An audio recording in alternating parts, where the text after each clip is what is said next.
உலகநாயகன் கமலஹாசன் மக்கள் நீதி மையத்தை தொடங்கினார். அவர் டார்ச் லைட் தொலைச்சிட்டு அறிவாலயத்திலே தேடிட்டு இருக்கான். முடிஞ்சு போச்சு.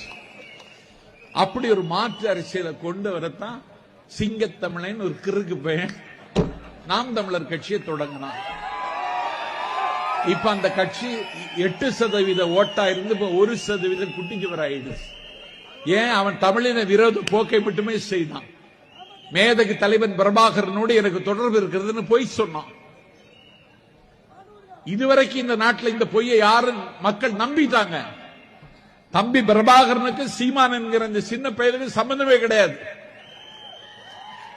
விடுதலை புலிகள் தோழமை கழகத்தை தமிழ்நாட்டில் நடத்தினவனா, நியூயார்க்கில் நடந்த நாடு கடந்த தமிழீழ அரசவையில் பேசியவன் நான். அதற்காக இந்த நாட்டில் தேசிய பாதுகாப்பு சட்டத்தில் கைது செய்யப்பட்டவன் நான். இதை ஒரு நாள் நான் எங்கேயும் பேசியதில்லை. ஒரு துரும்பை தூக்கி போடாத அந்த காபோதி நான் தம்பி பிரபாகரனோடு படம் எடுத்துக் கொண்டேன் ஒரு பொய் சொன்னான். உலக தமிழர்களை ஏய்த்தான். கடல் கடந்த தமிழர்கள் கப்பம் வசூலித்தான்.